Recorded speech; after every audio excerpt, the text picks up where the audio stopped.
Listen, man. It's your guy, not your average trucker, coming to you on a football Sunday. Extremely angry football Sunday. I want to talk about these Carolina Panthers that just took an L to the bum Detroit Lions. I'm disgusted, man. I'm disgusted. I'm tired of drinking the Kool-Aid. You know, you hear people say, if your team has a winning record, you know, and it's halfway through the season, they supposed to be legit. You drink the Kool-Aid, because even though we got our butts handed to us last week by the freaking Pittsburgh Steelers, they have more talent than us on the offensive side of the ball. So you just chalk that up to an L. And I thought for sure we playing the Detroit Lions. I think they're like 3-6 prior to today, which means they're inconsistent. Yeah, they had a couple big wins, but they're inconsistent. They don't even like their head coach. I mean, they had drama all week because they coach. They play in a dome, but their coach had them outside practicing and, freezing temperatures and stuff. And they're like, yo, why are we practicing outside when our game is going to be played inside? So they got drama all week. Not to mention they're trash, man. Stafford and them have been trashed the entire time he's been in the NFL, even when he had Calvin Johnson. Them dudes don't do nothing. They don't win playoff games or get anywhere. It's the freaking Detroit Lions, man. And we out here giving up massive yards. Before their starting running back got injured, he was just running all over us. They traded their number one receiver, Golden Tate. They traded him to freaking Philly. So they don't have a number one receiver. Their tight ends are trash. Their running back is a no-name. But yet, they somehow managed to beat up on us. Why? Because as I said in the previous video, Eric Washington, our defensive coordinator that was promoted this year, used to be a freaking defensive line coach, is trash, yo. We better off turning on a game of Madden and selecting Ask Madden every defensive play and letting the freaking computer pick our mess than letting him pick it. This dude is trash. He comes out in a cover 2 all day like this is freaking 1992 or something. Like he freaking Tampa Bay and Tony Dungy. You not Tampa Bay Tony Dungy, dog. You can't play that way. This. I can't even talk. I'm so pissed off. You can't play a cover 2 all day in 2018, man. Not to mention all these quarterbacks, they done played video games. They know where the hole's at in the cover 2. Not to mention it's a passing league. It's a passing league. Every quarterback that's out here making $25 million a year knows what zone beaters are. They know where the open spots is in the zone. You can't come out here playing no freaking zone, B. It's 2018. 2018, man. And Eric Washington out here calling BS. Makes no sense. All y'all in my comments all the time telling me Bradbury is having a good season. That dude is trash. Y'all talking about the rookie from LSU having a good season. That dude is trash. Them dudes cannot guard my grandma. It's good. It's easy to look good in a zone when you're just responsible for an area. But whenever they man up on these dudes, they getting burnt. Bradbury got burnt 3 times today. What's that? Number 19 for the freaking Lions. With a weird last name. I'm so pissed I can't even think of the dude's last name. Bradbury's trash. Josh Norman was trash.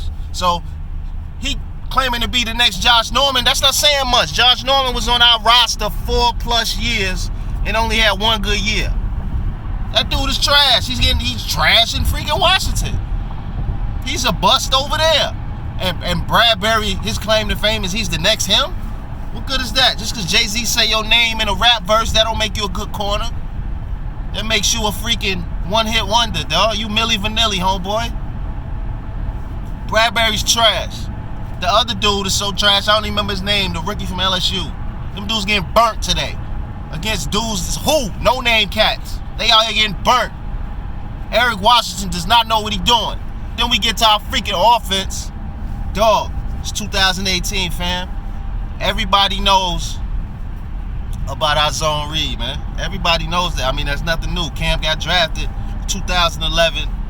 No matter who the coordinator is, it's the same BS, man. Everybody knows what's good with these freaking zone reads, man. Like, come on, fam. Like, you gotta be more creative. More creative. And it's Devin Funches. When we got rid of Benjamin, we should have got rid of Funches, dog. I understand we want tall, big receivers because Cam tends, when he misses high. So they figure, yo, we need a tall receiver so that when Cam miss, dude can jump up and get it. But how about when Cam doesn't miss? Cam threw this guy multiple catchable balls today. I get it. Funches is from the state of Michigan. He went to college at Michigan. So I'm sure we playing in Detroit, Michigan.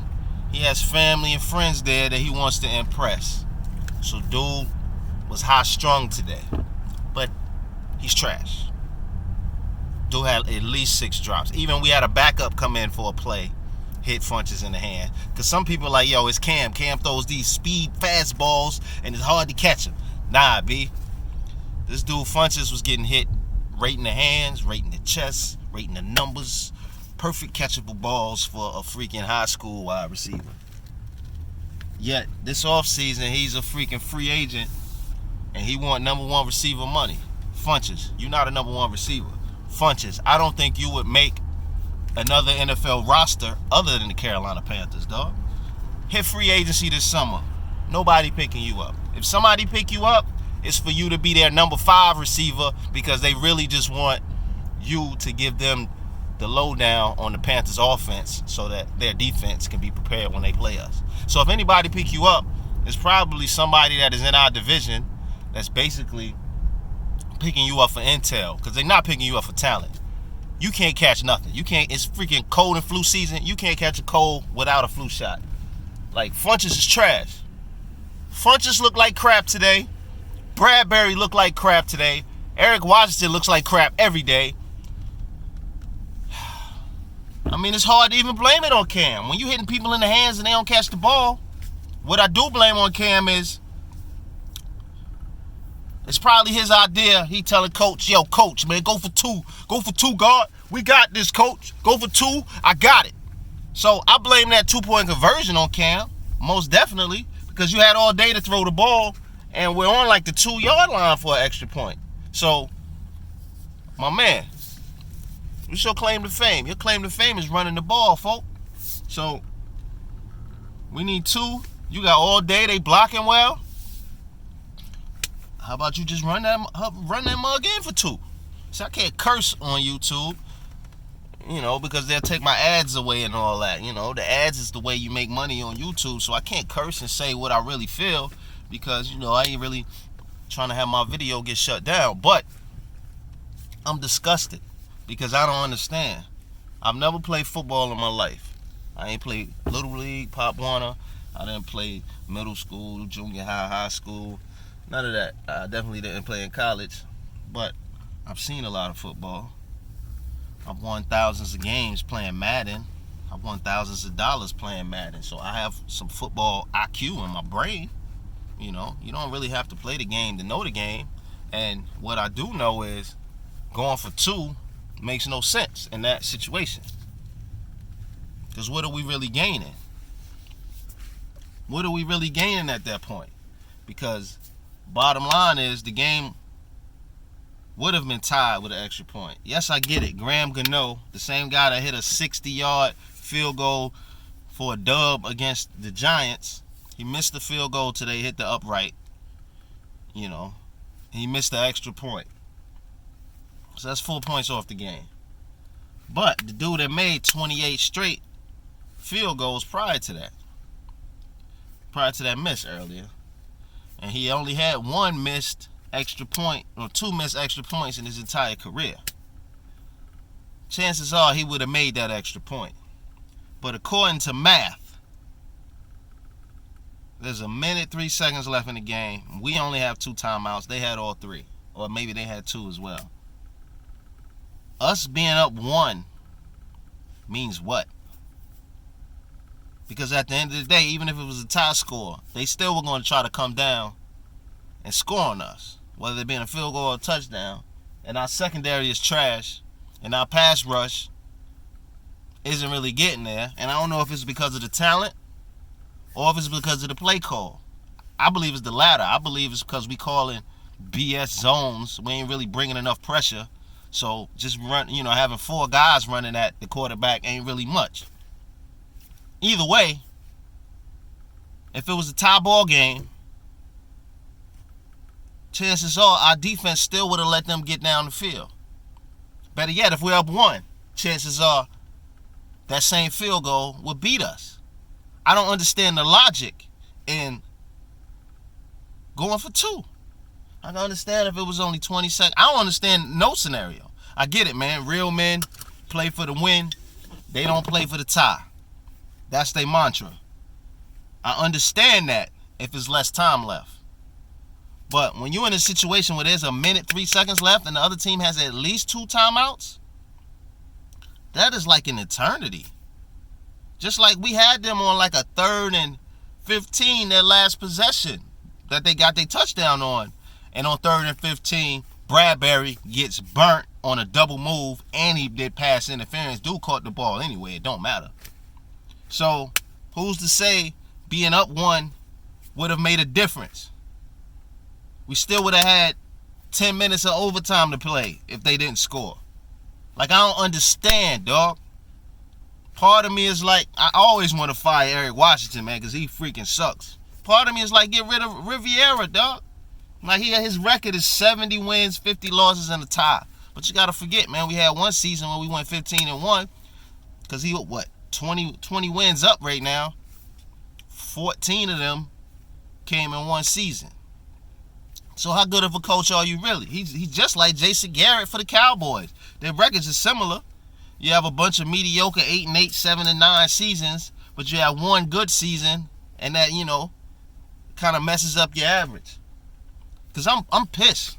The Detroit Lions, the Detroit Lions, we lost to them, a 3-16. Just like we lost to the Redskins, we had no business losing to the Redskins. 3 turnovers in that game. Like, this is BS, dog. BS. Detroit Lions.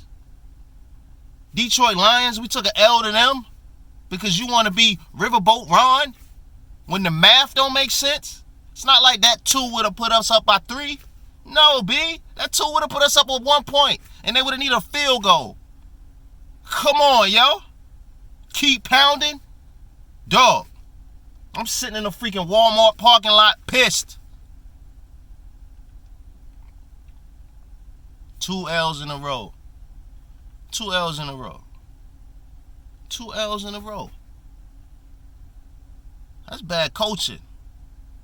Mr. Riverboat Ron, a defensive mind, but our defense steadily giving up 20-plus points every week. Defensive mind, and we ranked in the high 20s against the pass. Mr. Defensive Riverboat Ron, keep pounding. Come on, yo. Cut Funches. Like, come on, yo. Funches is a bum, yo. Funches is a bum. I don't remember anything positive about this dude ever in his career. And I spend thousands of dollars on the Panthers every year, man. I'm at the games, B. Like, what Funches done? He had a game-winning touchdown reception. Ooh. Come on, yo.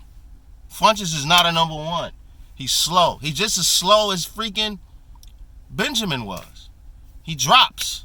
His route running is not crisp. I don't know. What's the plus?